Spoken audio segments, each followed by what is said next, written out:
فضائل نماز۔ معزز سامعین کرام، آج کی ویڈیو میں آپ لوگ کے ساتھ حضرت محمد مصطفیٰ صلی اللہ علیہ وسلم کا ایک حدیث پاک بیان کروں گا۔ تمام اہل مسلمہ سے یہی درخواست ہے کہ ہمارے پیارے نبی کا یہ حدیث جو کہ نماز کے حوالے سے ہے ضرور سنیے، اس میں ہماری کافی زیادہ کامیابی ہے۔ بسم اللہ الرحمن الرحیم۔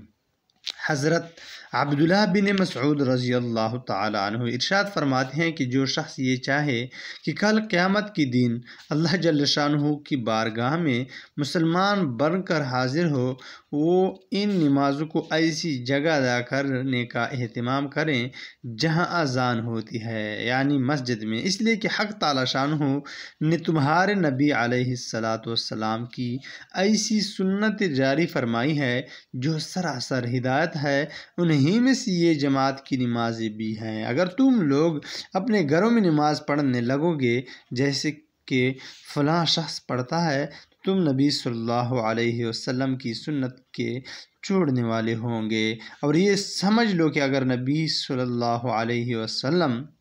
اکرم صلی اللہ علیہ وسلم کی سنت کو چھوڑ دو گے تو گمراہ ہو جاؤ گے۔ اور جو شخص اچھی طرح وضو کرے اس کے بعد مسجد کی طرف جائے تو ہر قدم پر ایک ایک نیکی لکھی جائے گی، اور ایک ایک درجہ بلند ہوگا، اور ایک ایک خطا معاف ہوگی۔ اور ہم تو اپنا یہاں دیکھتے تھے کہ جو شخص کلم کلا منافق ہو وہ تو جماعت سے رہ جاتا تھا، ورنہ حضور صلی اللہ علیہ وسلم کے زمانے میں عام منافقوں کی بھی جماعت چھوڑنے کی ہمت نہ ہوتی تھی، یا کوئی سخت بیمار، ورنہ جو شخص 2 آدمیوں کے سہارے سے گھسیٹتا ہوا جا سکتا تھا وہ بھی صف میں کھڑا کر دیا جاتا تھا۔ سبحان اللہ۔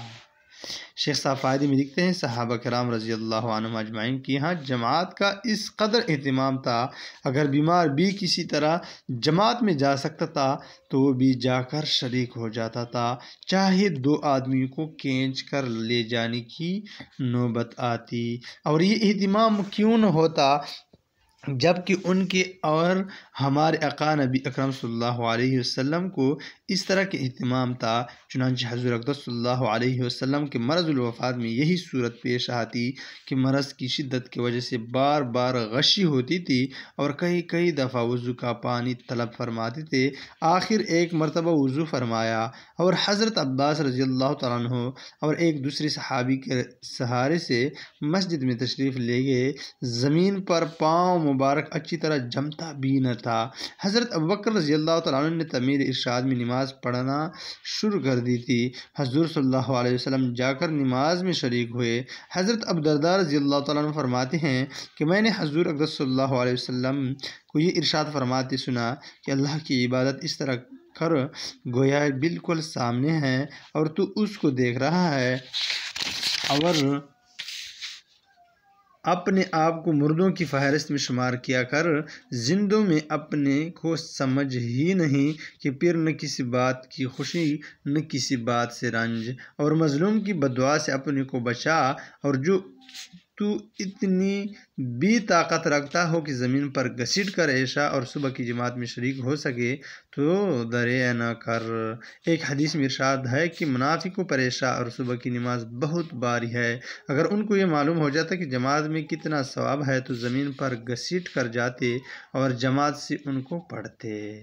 اللہ تعالی ہمیں جماعت کے ساتھ نماز کی توفیق اور اپنی عبادت کی اخلاص کے ساتھ توفیق عطا فرمائیں۔